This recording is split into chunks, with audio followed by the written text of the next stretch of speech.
Drama serial रहमत की अगली किस्त में हम देखेंगे कि ज़ुबैदा बेगम बारी की वजह से परिशे से नाराज़ होती हैं, जिस पर परिशे उन्हें मनाते हुए कहती है कि अम्मी मैं आपकी नाराज़गी बर्दाश्त नहीं कर सकती, जिस पर ज़ुबैदा बेगम कहती हैं कि मैं नाराज़ नहीं हूँ, बस मुझे तुम्हारी फ़िक्र है।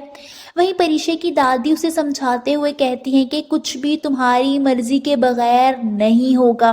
परिशे उनकी बात सुनकर मुस्कुराने लगती है। वहीं हम देखेंगे कि आलम साहब रुमैसा बेगम के सामने कहते हैं कि ज़ुबैदा कह रही थी कि काशिफ को कोई कोर्स करवा दो। ये बात रुमैसा से बिल्कुल भी हज़म नहीं होती। उनको हरगिज़ भी यह बर्दाश्त नहीं होता कि उनके शौहर अपनी पहली बीवी यानी ज़ुबैदा की बातें उनसे कर रहे हैं। वो काफ़ी ज़्यादा बातें सुनाते हुए आलम साहब को कहती है कि ख़ुद अपनी बेटियों को वो डॉक्टर बना रही है और मेरे बेटे को कोर्स का मशवरा दे रही है। उनसे ये बात हज़म नहीं होती। वो तंज मारते हुए आलम साहब को मज़ीद कहती हैं कि शुरू से ही वो मेरे बेटों से जलती है, बनेगा तो काशिफ डॉक्टर ही बनेगा। जिस पर आलम साहब कहते हैं कि तुम समझ क्यों नहीं रही, वो डॉक्टर नहीं बन सकता, मगर रुमैसा बेगम कुछ भी समझने के लिए तैयार ही नहीं होती। उल्टा वो आलम साहब से कहती हैं कि आप जिसकी ज़ुबान बोल रहे हैं ना, मैं अच्छी तरह जानती हूँ। ये बात सुनकर आलम साहब को बहुत ज़्यादा गुस्सा आता है।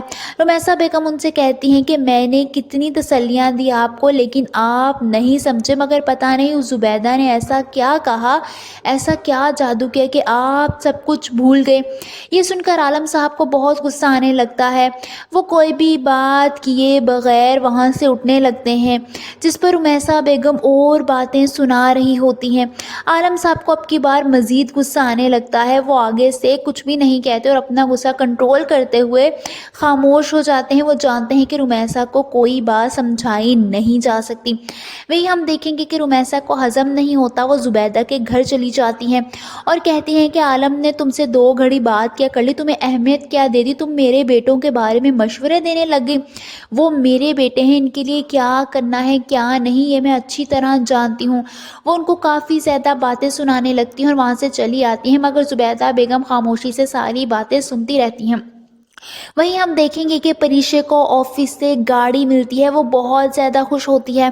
वो अपने घर वालों यहाँ तक कि अपनी दादी को बाहर लेकर आती है। उसकी दादी उससे हैरानी से कहती है कि कहाँ लेकर जा रही हो। जब वो बाहर आती है तो गाड़ी देखकर सब लोग हैरान रह जाते हैं। परिशे मुस्कुराते हुए कहती है कि ये मुझे ऑफिस से मिली है, जिस पर उसकी दादी के साथ साथ उसकी वालिदा यहाँ तक कि उसकी बहन ज़ुबिया सभी बहुत खुश हो जाते हैं। ज़ुबिया अपनी बहन को मुबारक देते हुए कहती है कि आपको मुबारक हो आपी। वहीं ज़ुबैदा बेगम भी हैरानी से और खुशी से ये सब कुछ देख रही होती हैं। दूसरी तरफ हम देखेंगे कि शान साहब अब बारी को इमोशनली ब्लैकमेल करके प्रेशर डाल रहे होते हैं। वो उसे कहते हैं कि ज़िद मत करो बारी, मेरी ज़िंदगी का कोई भरोसा नहीं है। वो उसे कहते हैं कि देखो अगर तुम मेरे लिए कुछ करना चाहते हो तो इनाया से शादी कर लो। ये बात सुनकर बारी हैरान रह जाता है। उसे समझ नहीं आती कि उसे क्या करना चाहिए। आप सबको क्या लगता है कि अब बारी इनाया से शादी करने के लिए मान जाएगा? कमेंट्स में अपनी राय का इजहार ज़रूर कीजिए।